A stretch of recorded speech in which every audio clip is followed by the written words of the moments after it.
before those poems were uncovered, if I had not stood before those poems with uncovered head, in other words, a certain kind of irreverence, fully aware of their colossal grandeur and beauty of form and spirit, I could not have written Leaves of Grass. Now, I find this remarkable. In other words, and I would say this to all of us that are poets and writers and aspiring artists who have studied Leaves of Grass.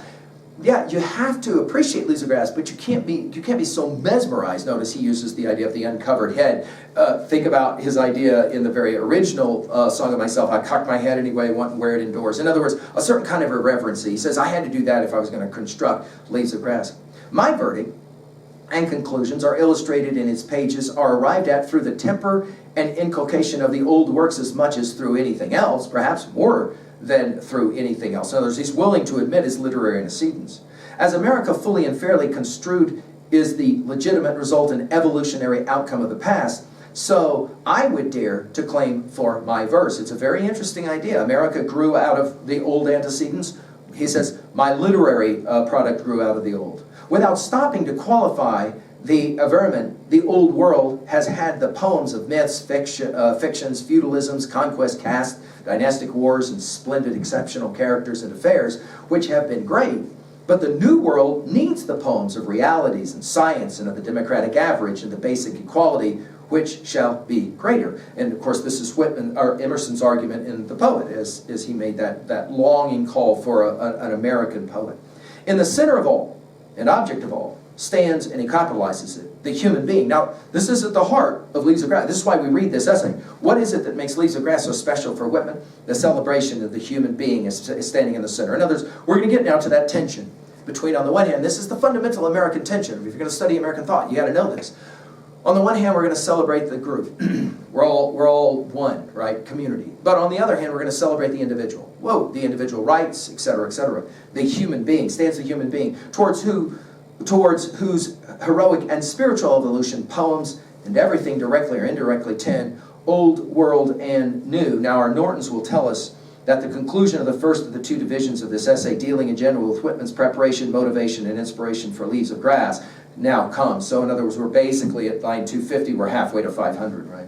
The following section emphasizes certain themes, especially the theory of man, nature, and society, which this poetry embodies. For the development of each section from earlier essays, see the footnote under the title of Backward Glace, as we've already read it. Continuing the subject, my friends, have more than once suggested, or may, by the guarantee of advancing age is possessing me, some further embryonic facts of Leaves of Grass, and especially how I entered upon them. In other words, origination now. And we're always interested in this after we finish reading Leaves of Grass. What does Whitman say was the genesis of it all? Dr. Burke has, in his volume, already fully and fairly described the preparation of my poetic field with the particular and general plowing, planting, seeding, notice all this language of farming, right?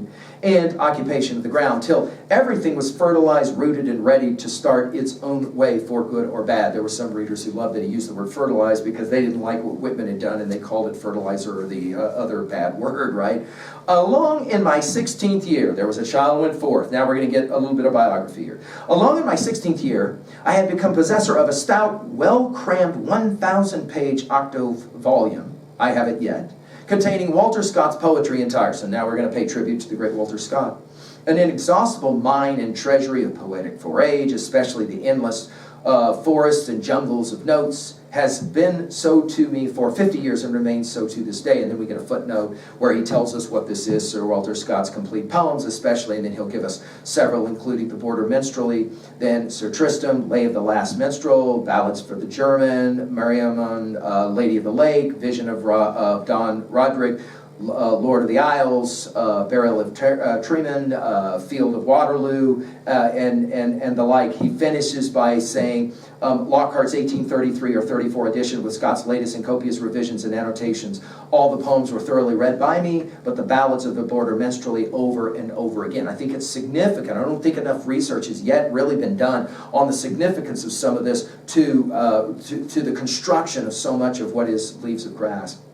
Later, now he's going to continue with his biography. Later at intervals, summers and falls. Now this is fascinating, how he would read. I said to you guys, and I mean I didn't make this up, I borrowed it from this observation that Whitman makes. It isn't just what you read, it's where you read it. because where you read, it's going to remind you of what you read. So take a look at this. He says, later, at intervals, summers and falls, I used to go off sometimes for a week at a stretch down in the country or to Long Island seashores, there in the presence of outdoor influences. You might want to underline that in your copy. I went over thoroughly the Old and New Testament. So in other words, he read the Bible, okay, and we've commented on the way in which he said he was going to create a new American Bible. To do that, though, he had to know the original Bible, and absorbed, probably to better advantage for me than in any library or indoor room. Remember, done with complaints in all of that at the opening lines of Song of the Open Road. Or I lead no man to a library, he will say at the beginning of Song of Myself 46. The indoor room, it makes such difference where you read. I love that. I love that. I mean, I would circle that line. Where you read is important. Notice I keep telling you guys, you got to read this stuff at like what? The part outdoors, the part on the mountain, out in the Badlands. And then he gives us his list. Shakespeare, Horizon, the best translated versions I could get of Homer, Aeschylus, Sophocles, the old German Nibelungen, the ancient Hindu poems, the Bhagavad Gita, of course, and one or two other masterpieces. Dante's among them. That doesn't shock us that he's going to mention the importance of Dante. As it happened, he says, I read the latter mostly in an old wood, which would make sense, reading Dante in the woods. The Iliad, Buckley's prose version, I read first thoroughly on the peninsula of Orient, northeast end of Long Island. And Norton's will tell us that this is the northernmost of the two peninsulas into which Long Island divides at its eastern end. And he says, I have wondered Orient, northeast end of Long Island, in a sheltered hollow of rocks and sand, where the sea, with the sea on each side. I mean, what an amazing way to read your Iliad, is sitting out right by the sea with the ocean coming in. And then he has this wonderful aside. I've wondered since why I was not overwhelmed by those mighty masters. Likely because I read them as described in the full presence of nature, notice capitalized, under the sun, while the far-spreading landscapes and vistas, or the sea rolling in. And again, I love this idea. It's not a matter of just of what you read, but where you read what you read. And he says, because I was reading outside in nature, go back to Song of the Open Road and what he says about the best poems are all written in the open air. He says, I wasn't overwhelmed. I wasn't blown away. I was given the belief that I could do something important. So he says, I tried. Toward the last, now we're again going through his life, I had among much else looked over Edgar Poe's poems, of which I was not an admirer, although it is interesting, he was one of the only contemporaries of some note to make it to the funeral of Poe. Though I always saw that beyond their limited range of melody, like a perpetual chimes of music bells, we think, of course, we've given full lectures on Poe's bells, ringing from lower B flat up to G, they were melodious expressions, perhaps never excelled ones, of certain pronounced phrases of human morbidity. The poetic area is very spacious, has room for all, has so many mansions, exclamation point, making a reference, of course, to a passage from the Bible, in my Father's house are many mansions. But I was repaid in Poe's prose by the idea that, at any rate, for our occasions, our day, there can be no such thing as a long poem. The same thought had been haunting my mind before, but Poe's argument, though short, worked the sum out and proved it to me. I love that he comments on Poe as being an exemplar of how a contemporary can help him find his way to the writing of Leaves of Grass. Another point had an early settlement, clearing the ground greatly. I saw from the time my enterprising questionings positively shaped themselves, how best can I express my own distinctive era and surroundings, America, democracy, that the trunk and center which the question was to radiate, and to which all should return from straying however far a distance, must be an identical body and soul, a personality, which personality, after many considerations and ponderings, I deliberately settled should be myself. Indeed, could not be any other. Of course, it's significant that he uses the phrase myself, right? I also felt strongly, whether I have shown it or not, that to the true and full estimate of the present, both the past and the future are main considerations. Again, as we have said, the greatest artists are the ones who stand assuming the past and predicting much of the future, helping us to navigate the future. These, however, and much more, might have gone on and come to naught, almost positively would have come to naught, if a sudden, vast, terrible, direct and indirect stimulus for new and natural declamatory expression had not been given to me. By the way, Norton's will tell us that in earlier contributory essays read instead of declamatory, poetic, and the term declamatory was not then disparaging. He says, it is certain, I say, that although I had made a start before, only from the occurrence of the succession war, and what it showed me as by flashes of lightning, with the emotional depths it sounded and aroused. Of course, I don't mean in my own heart only. I saw it just as plainly in others, in millions. That only from the strong flare and provocation of that war's sights and scenes, the final reasons for being of an autophonic and passionate song definitely came forth. Now, our Nortons will tell us here that this assertion may seem ambiguous. Whitman's poetry and ideas were well defined in the 3 Leaves of Grass editions before the direct stimulus of the Civil War. But the war had long been imminent.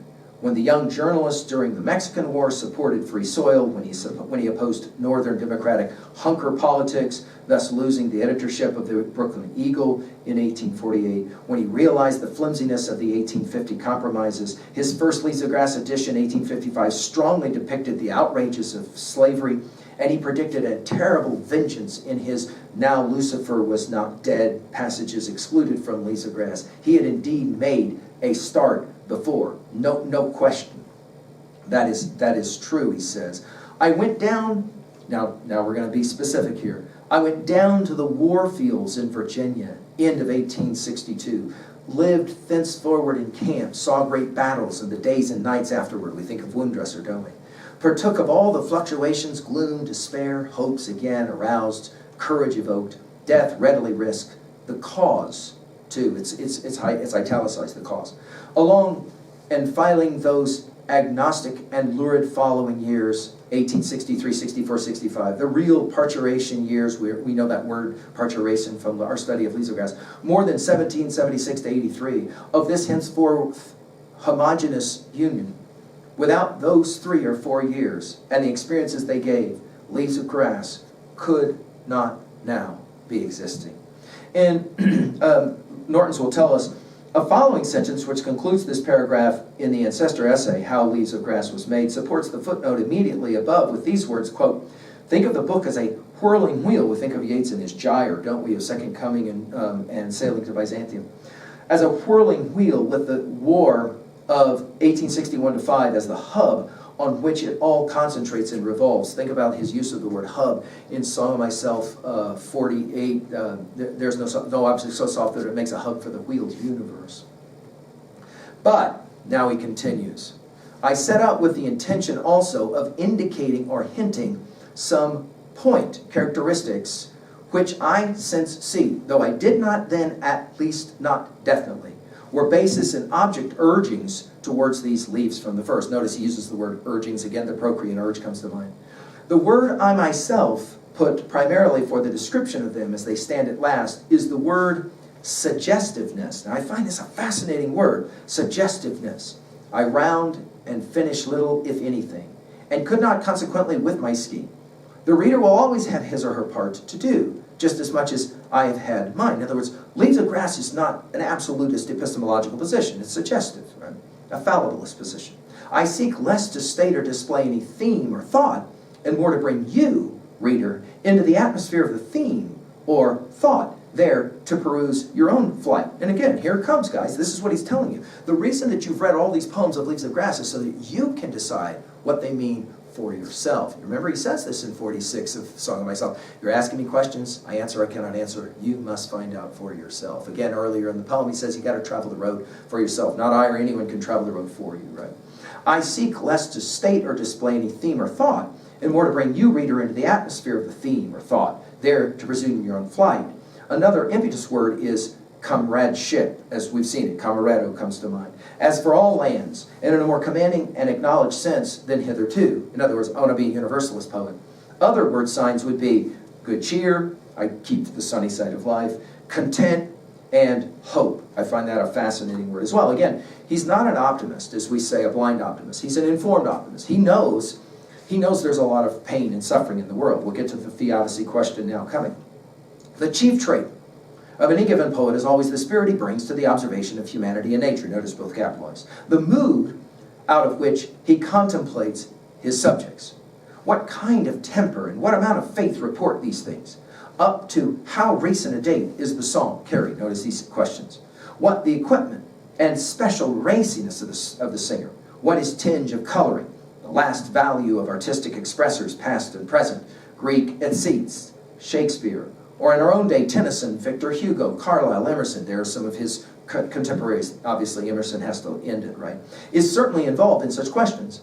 I say, the profoundest service that poems or any other writings can do for their readers is not merely to satisfy the intellect or supply something polished and interesting, nor even to depict great passions or persons or events, but to fill him with vigorous and clean manliness, religiousness, and give him good heart as a radical possession and habit. And there it is. I mean, good heart is italicized for a reason. In other words, when you finish reading Leaves of Grass, he says, I hope the thing that you have in your possession is a good heart. That's the goal, right? And some of you are reporting, yeah, I think some of that, reading Leaves of Grass helps me see why it is I'm living my life. The educated world seems to have been growing more and more on weed for ages. Boy, oh boy, is he predicting T.S. Eliot and the hollow men. We are the hollow men, we are the stuff men, leaning together, headpiece filled with straw, alas, our dried voices when we whisper are quiet and meaningless as wind and dry glass, rats feed over broken glass in our dry cellar. We've talked about it at learnstrong.net. I mean, what is proof rock if it's not this ennui that's represented? Here it is, right? In other words, he says, I'm worried. Notice it's the educated world. Did you see this? In other words, the more we learn, the more we grow bored ennui. For ages, leaving to our time the inheritance of it all. Fortunately, there is the original, inexhaustible fund of buoyancy. Think about how he loves that word. Normally resident in the race, forever eligible to be appealed to and relied on. In other words, there's always reason for hope, is what he's saying. As for Native American individuality, though certain to come, and on a large scale, the distinctive and ideal type of Western character is consistent with the operative political and even money-making features of United States humanity in the 19th century, as chosen knights, gentlemen, and warriors were the ideals of the centuries of European feudalism. Now, of course, a Marxist reading of this will point out that this is his blind spot, maybe, that is to say, his love of the technology and the economics that will define America. Has it not yet, it has not yet appeared. I've allowed the stress of my poems from beginning to end to bear upon American individuality and assisted, not only because that's a great lesson in nature, notice capitalized, amid all her generalizing laws, but as counterposed to the leveling tendencies of democracy. We've leveled the lift, you'll remember, he says in passage 46 of Song of Myself, and for other reasons. Defiant of ostensible literary and other conventions, I avowedly chant, quote, the great pride of man in himself, end quote, and permitted to be more or less a motif of nearly all my verse, the great pride of man in himself.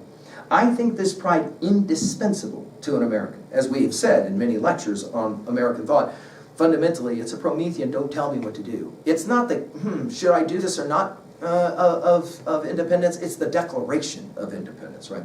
I think it not inconsistent with obedience, humility, deference, and self-questioning. In other words, we can have both. We can be lovers of independence, and we can also engage in obedience, humility, deference, and self-questioning. Wow, this is, and I think this is, Whitman tries to prove this in Leaves of Grass. Democracy has been so retarded and jeopardized by powerful personalities that its first instincts are fain to clip, conform, bring in stragglers, and reduce everything to a dead level. Now this will be Margaret Mead's egalitarian error classic essay. You can run that one to ground. This idea that equality doesn't have to mean sameness. We need to celebrate all of the many differences that are Americans. While the ambitious thought of my song is to help the forming of a great aggregate nation, notice capitalized, it is perhaps altogether through the forming of myriads of fully developed and enclosing individuals. In other words, there is an individual reading of Leaves of Grass, there is obviously a communal reading of Leaves of Grass. Welcome as are equalities and fraternities doctrines in popular education. A certain liability accompanies them all as we see. That primal and interior something in man, in his soul's abysms coloring all, and by exceptional fruitions giving the last majesty to him, something continually touched upon and attained by the old poems and ballads of feudalism, and often the principal foundation of them, modern science and democracy appear to be endangering, perhaps eliminating. But that forms an appearance only. The reality is quite different. And Norton's will tell us the earlier essay, How Leaves of Grass Was Made, continues more cautiously, quote, or involves at most only a passing stage, end quote. The new influences, now back to Whitman, the new influences, upon the whole, are surely preparing the way for grander individualities than ever. Today, and here personal force is behind everything just the same. The times and depictions from the Iliad to Shakespeare inclusive can happily never again be realized. But the elements of courageous and lofty manhood are unchanging. I find that a fascinating line. Without yielding an inch, the working man and working woman were to be in my pages from first to last. In other words, the celebration I hear America singing. The working man, the working woman. I love that he says both, right? Man as well as woman. The ranges of heroism and loftiness with which Greek and feudal poets endowed their godlike or lordly born characters, indeed prouder and better based and with fuller ranges than those, I was to endow the democratic averages of America. I was to show that we here and today are eligible to the grandest and the best, more eligible now than any times of old were. I will also want my utterances, I said to myself before beginning, to be in spirit the poems of the morning.